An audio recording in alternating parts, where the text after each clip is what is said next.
believe in yourself, believe that you can make your business grow. Some of them don't believe in themselves. They don't think they could do it. You got to roll the dice sometimes if you believe in it, and then you got to do it. You're listening to the Endless Customers Podcast, brought to you by the team at Impact. Endless Customers is the proven system to become the most known and trusted brand in your market. If you want to start to learn the principles of Endless Customers and how you can implement them in your business, pick up a copy of Endless Customers, a national bestseller wherever books are sold. Ready to start implementing Endless Customers in your business? Talk to Impact about how our coaching program can help you implement Endless Customers to success. And if you want to experience Endless Customers in person, do not miss our upcoming conference, Endless Customers Live, in Chicago, March 30th through April 1st, 2026. Registration is now open. And now, onto the show. Here's your host, Alex Winter. Today's episode shows what happens when a company stops chasing every lead and starts educating buyers before the first sales call. I'm joined by Brian Paulson. He's the CEO of CSI Accounting and Payroll. Brian and his team were tired of prospects focused on quick fixes and low prices. So they changed their sales process by leaning into content and video to answer buyers' questions up front. By clearly showing what it's like to work with CSI and requiring prospects to do their homework, the team was able to attract better fit clients and have stronger sales conversations. In this episode, we break down how content reshaped CSI's sales process, why being upfront about fit builds trust, and the growth that followed. Let's not waste any more time and jump right in. Brian, welcome to the show. Well, thank you, Alex. I'm glad to be here. Thank you for inviting me. Yes, no, it's an honor. We're excited to be talking with you. We are big fans of CSI Accounting and everything that you guys do, not just with the Endless Customers journey you've been on, but in general as a business. And I think it's a great story to share. So let's get right into it. And I think the first question, or a good place to start, can you tell our audience a little bit about yourself and about CSI Accounting to set the stage?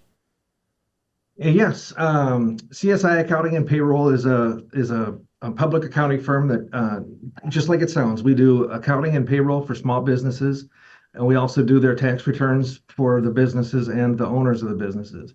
I just celebrated my 30th year here. Wow.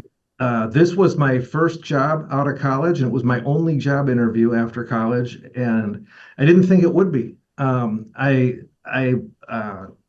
Got done with school, and I knew I wanted to work. I thought I wanted to work in a small accounting firm. I didn't like the big four environment, and so back in those days, you go through the classified ads, look at all the jobs. There was no Indeed to look at. Sure. Yep. I answered one job ad. It was a very small ad. I interviewed at one company, and it was small. And I thought, well, I'll do this for a couple of years, get something on the resume, and figure out what to do next. But I had an opportunity about 5 years in to acquire it. It was very small. It was cheap, and I've built it ever since. And so now we have 35 employees. We have 2 locations, and we have clients all over the country, and it's probably 100 times bigger than it was when I started here. But Wow. Just going strong. Wow, that's a really great story. I didn't realize that you started there out of college and then you acquired it later. That's news to me. That's just an incredible journey. Thanks for sharing that. Mm-hmm. So can I ask, before you embarked into your Endless Customers journey, before you figured out Endless Customers, you read the book They Ask You Answer Now, Endless Customers, what was going on beforehand? So what was like marketing, sales, customer acquisition? How did that look before you went on your journey? Prior to 2007, I did it myself. I was wearing too many hats. I was trying to be an accountant and a bookkeeper and a salesperson and the owner. Okay. And then in 2007, I found another organization called PASBA, and kind of got my head straight where I need to focus as the owner and sit in that chair and not in all those other chairs. So from 2007 to 2020, I had a salesperson that worked here, and just one, and his job was to bring on clients, and then sometimes we had a part-time telemarketer to help get leads, but that's what we had. We didn't have the same salesperson for 13 years. We had some turnover there, but that was our model. And then COVID hit, in 2020, and the government went crazy and said you gotta work from home and you gotta do this, and I was thinking, well, we're gonna lose. We might lose customers. Our business might shrink because of all this. I got to do something to prevent it from shrinking. So um, initially, I reached out to a different company from Impact, and it was all about building a new sales and marketing department.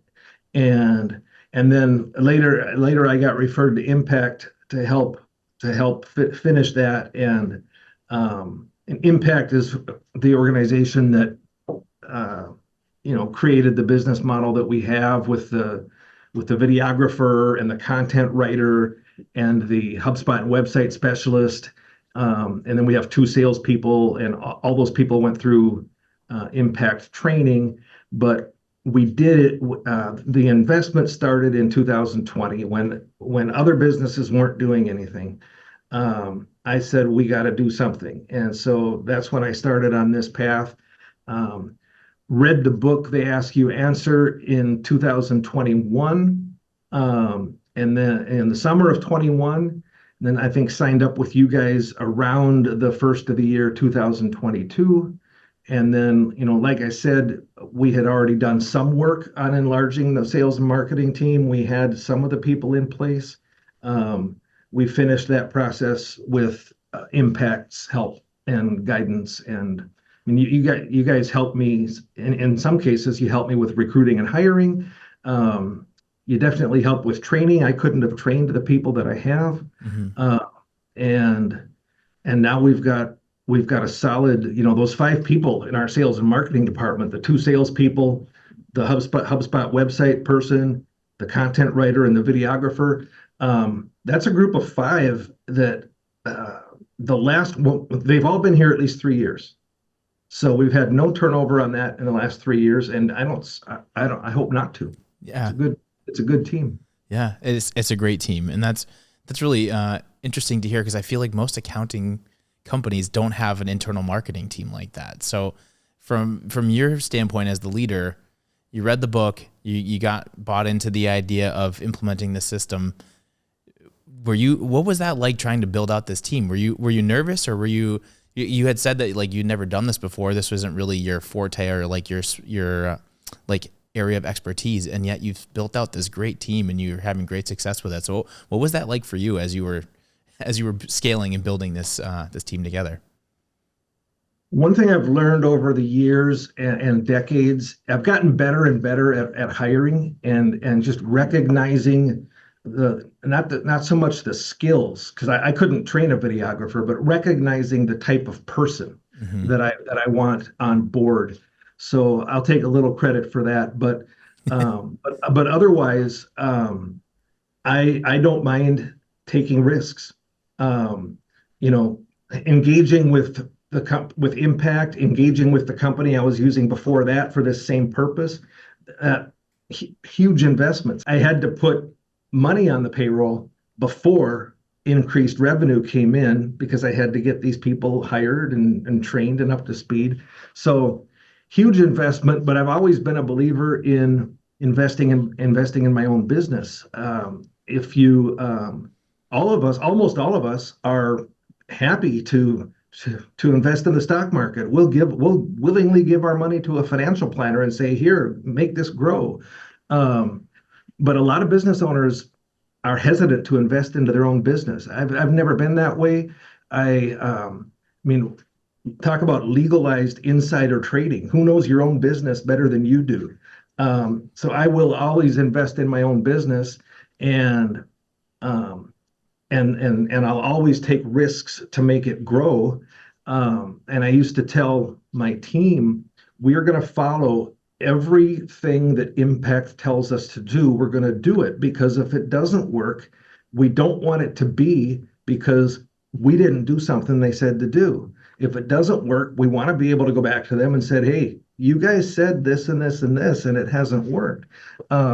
Not that I wanted to do that, but because everything's worked fine, we haven't had to do that. But I believe in investing into my own business, and then I believe in outsourcing and hiring firms like Impact to be because they're the experts in areas that I'm not an expert, and following their advice in the areas that I don't know. And that's what we've done. That's why I've always done that.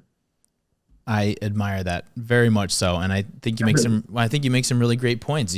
People invest in the stock market, like you said, and are hesitant to invest in their own business and into themselves. And I've always found that fickle as well. I've always been puzzled by that, and it's a great point that you make. And I think too, to take that step during COVID. COVID was a scary time, especially in the beginning. Nobody really knew what was going to happen and which way was up or down. And it sounds like you really double down on making an investment and focusing on like, this is an opportunity and we're going to push forward, and we're not going to like hold back basically. Yep. Because think of it this way, when the housing market's down, buy a house. Totally. When the stock market tanks, buy stock. Buy stock. Yeah. So many people do the opposite. So many people, stock market tanks. Oh, gotta sell. You gotta operate you gotta buy low. And so when COVID hit and other businesses weren't doing anything, it's like, I'm gonna invest into mine because I don't want to be like the rest and watch my business shrink.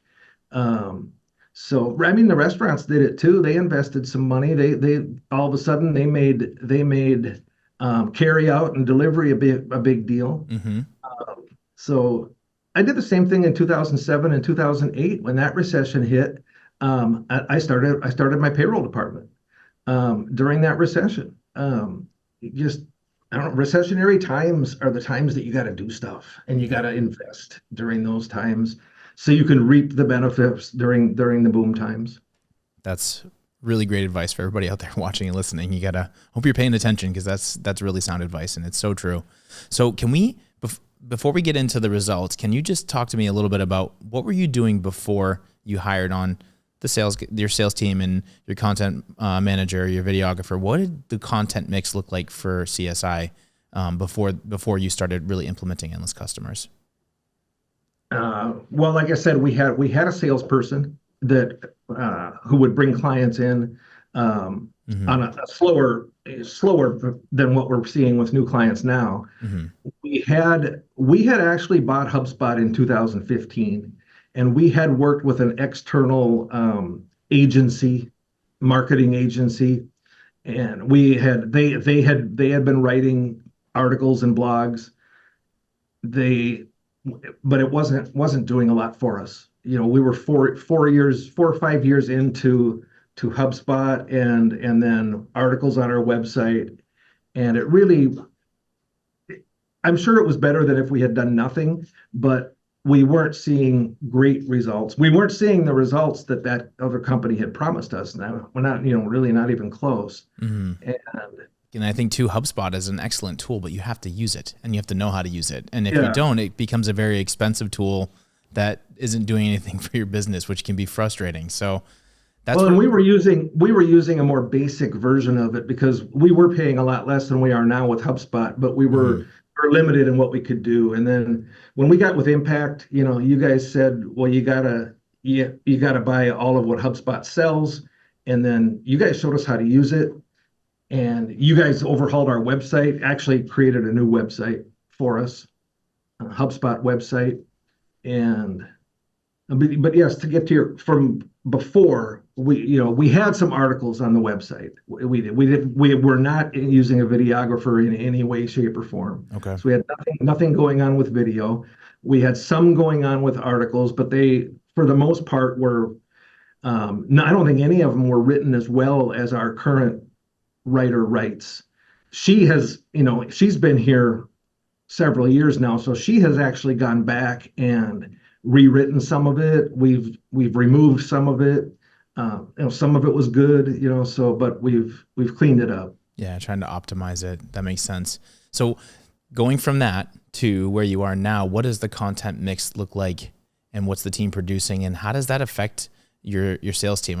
We spoke with Ryan and Hunter. What's it like for them talking with prospects that are educated and that are reading your content, watching your videos, and experiencing all the stuff that you're putting out into the world? Well, they like it. It's what you guys call assignment selling. That's right. So we have a lot of articles and videos on the website, on YouTube, places like that. But then Hunter and Ryan, the salespeople, when a prospect reaches out and says, "Hey, I found you on YouTube," or "I found you on your website," they they can choose certain articles, certain videos to say, "Here, watch these, read these," and then we'll schedule a first meeting.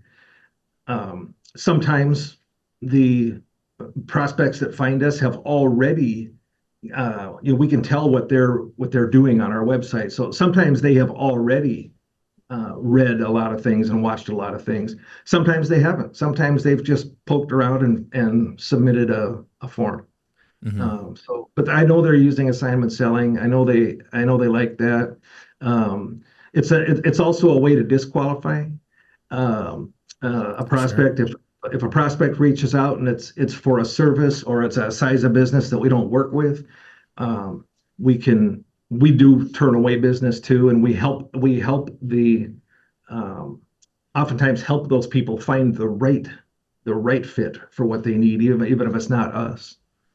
That's a huge piece. And I think that's something that a lot of business owners and sales teams don't discuss as often as they should. And I appreciate you saying that, where you're looking for the right fit, because a lot of times sales folks are like, it's numbers, just bring people in and we'll close them. But you end up wasting a lot of time and effort on people that aren't qualified or that aren't a good fit. And it's not great for the sales team. It's not great for that potential prospect. So to really get ahead of it and use assignment selling is a great way to build trust. And then if it's not a good fit, you can be very open and honest about it and hopefully point them in the right direction. I really respect and love that you guys are doing that. I think it's great. Yeah, and also Hunter and Ryan know that even if they tried even if they signed up a client, got some money down, tried to bring it in, myself or somebody else would say no. This doesn't work. So they know that they know the ideal client profile. They know what fits and what doesn't.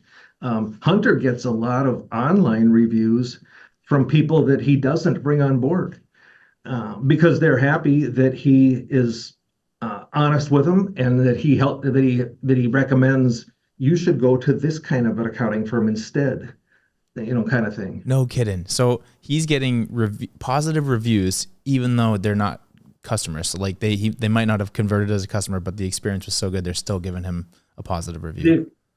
He gets Google reviews from people like that, because he helps them. He probably asks them for the review, but they're happy to do it because he tells them up front why our company and theirs isn't a good fit. And then he goes one further and says, here, you should work with this person instead. Yeah. A lot of it is where it's too small, because we do monthly accounting for business clients. And if someone reaches out and they just need a personal tax return done and they don't own a business, we will refer them somewhere else. Mm-hmm. Or if they have a startup company that's too small, we will refer them somewhere else. Or if they have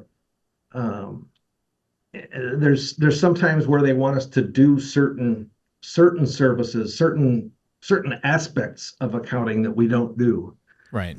Where we refer them somewhere else. But we won't just dump them. We'll try to help them find the solution they need. Right. Just because they don't fit your ideal customer profile doesn't mean that they're not worth your time, or that you can't still build trust or help people in a meaningful way. That's really cool. Yep.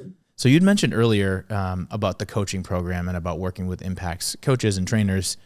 I'm curious, let me ask it this way. Why was that so important for you as the leader of this business, to really get buy-in and to get the team to be accountable and to make sure that they're implementing this system correctly? Well, it was important to get buy-in so that your staff is on board. But as far as the training and coaching, mm-hmm. I can help an accountant get up to speed, but I can't do that with a videographer or a content writer or the HubSpot website specialist.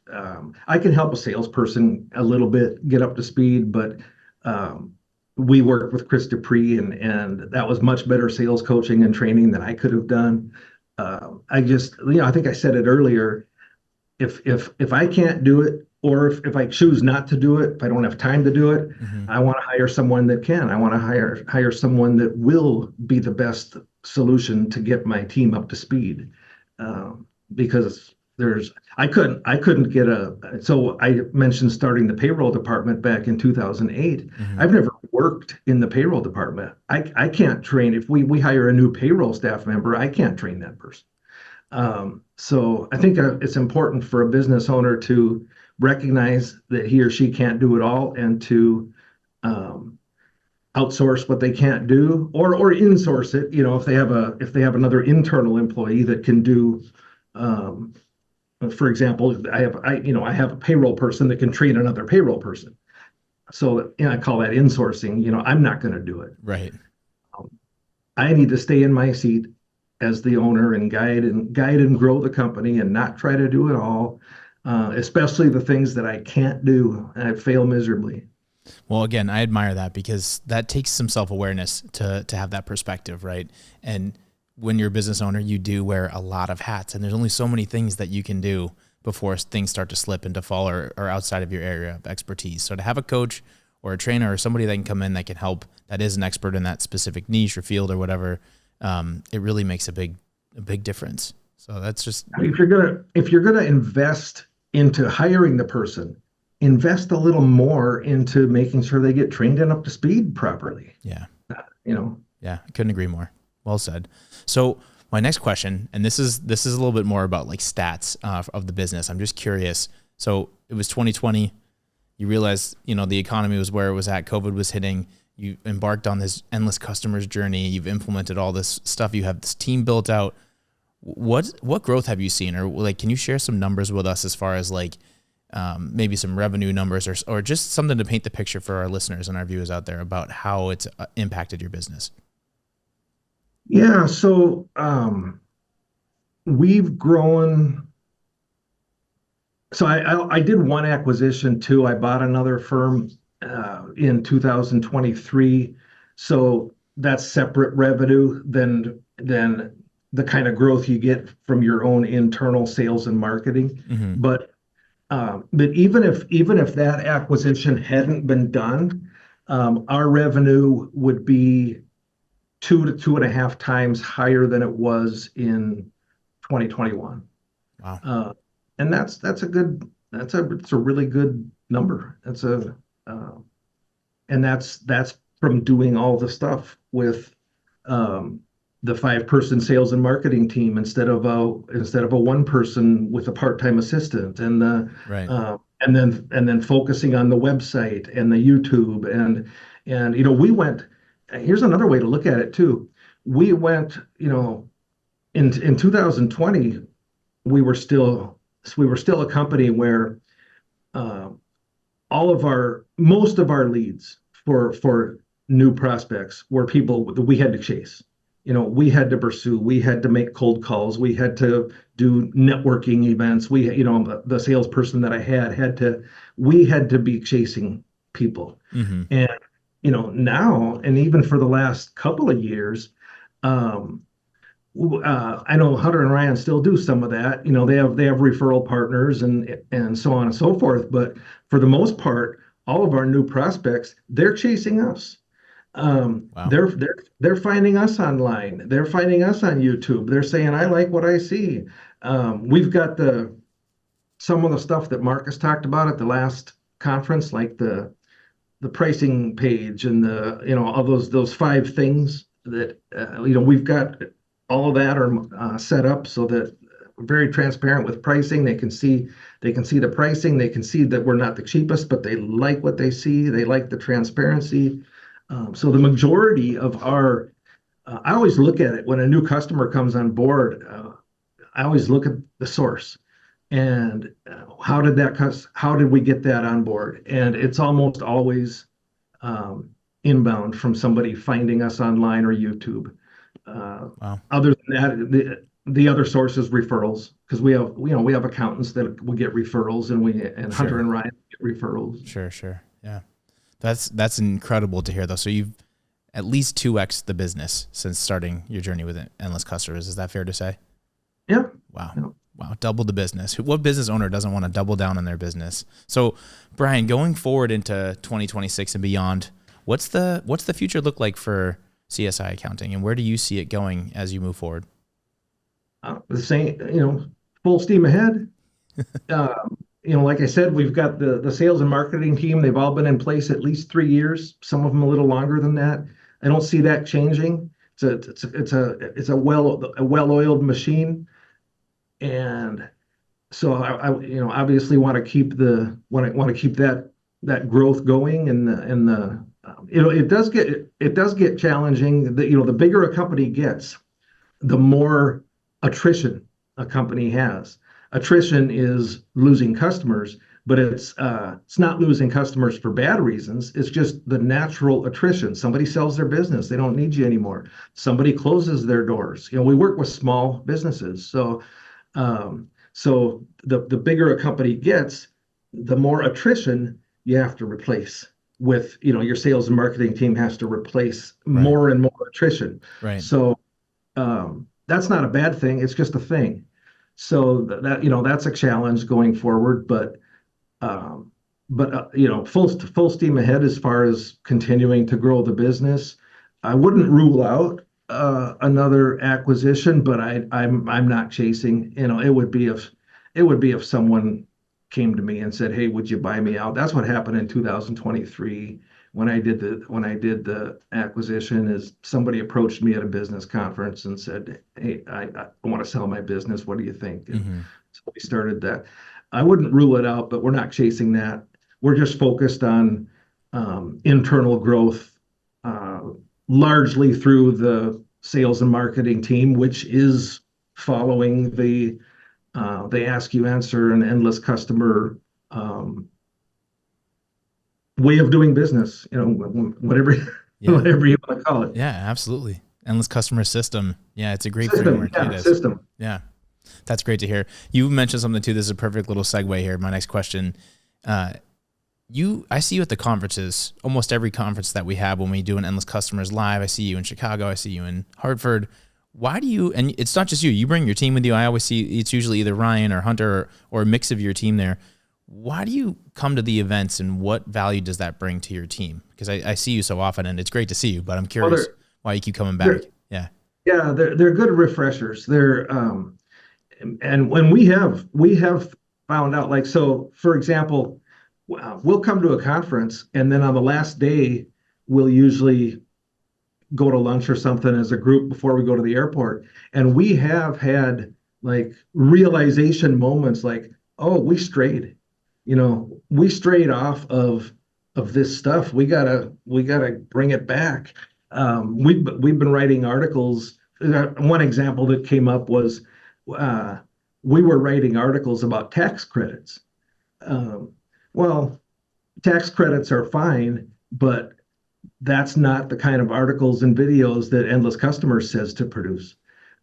So we're like, we got to get back to what they recommend. So, and then we had, I think it was last summer, we had a, like firm-wide. So we had everybody, 35 employees, all on a virtual meeting with Vin, your guy Vin. Yes. To do like a reset, just to make sure alignment day. They called it alignment day. It was like a 3-hour meeting, and alignment day to just, because that's why we go to the conferences. That's why we do the alignment days, is because even though we like what Endless Customers is all about, we would stray off. We would gradually stray from that, and then scratch our heads and wonder why maybe things aren't going quite as well. And then, so yeah, I like going to the conferences in person, bringing the team, as opposed to like a virtual. If the conferences were virtual, we would still do them, but I like the in-person me too. approach. Yeah, me too. Yeah. Being in person is great, and there's an energy when you're there, and there's also so many different industries that you can get some. It's almost like an incubator. You get some really cool ideas and different perspectives that might help you and your business and your content. So it's definitely a fun event for sure. And I'm happy to hear you did alignment day. It's Endless Customers seems simple in theory, but when you're implementing it day over day, it's a lot of content to produce, and it's important to stick to the plan and stay accountable. And that's why having an alignment day, going to the events, it does help you kind of stay on track. So I love hearing that. All right. Last question for you, Brian. What would you say for our audience, people listening and watching that are business owners or business leaders that maybe just read the book for the first time, or maybe they haven't even heard of Endless Customers? What would you say to them as they're watching this right now? Well, when I read the book, I read They Ask You Answer, and I thought, this is really good. And I referred it to a friend of mine, Matt Patrick, and he read it, and he jumped in with you guys before I did. But I was thinking about it. I was like, I got to do this. You had me from the book, basically. Okay. And then the Endless Customers, kind of tweaked it a little bit, but it's basically the same approach. I just read it and said, this makes so much sense. I want to do this. And so then I reached out to Impact, and you guys did assignment selling on me. I had to watch hours worth of videos before you'd really talk to me. And so I did that. And then I decided to make the investment. So I guess what I'd say to others is, if the book grabs you, if you like the system and think it's the way of the future, don't hesitate to invest into your own business, because just like we talked about earlier, if you're willing to invest into other people's companies, invest into your own. Believe in yourself. Believe that you can make it. You can make your business grow. I've often thought that a business owner that's too scared to invest into their own business, some of them don't believe in themselves. They don't think they could do it. But I couldn't either if I tried to do it all. But you gotta outsource. You gotta roll the dice sometimes, and you gotta if you believe in it, and then you gotta do it. Got to do it. And you got to believe in yourself. That's number one. Yeah. Well said. Well, you clearly have done an excellent job implementing Endless Customers with your business, and it's paid off. And I really appreciate you taking the time to be on the show and to share your story with everybody today. Again, thanks for having me. How will I know when I can watch it? Like, when will it be broadcast? It'll be coming out very soon in the next couple of weeks. And for everybody out there watching and listening, stay tuned, because we're also going to be talking to Brian's sales team in the near future here as well. So Brian, thank you for your time, and thank you for being on the show. All right. Yep. You're welcome. Have a good day. All right. You too. And for everybody out there watching and listening, this is Endless Customers. I'm your host, Alex Winter. We will see you on the next episode.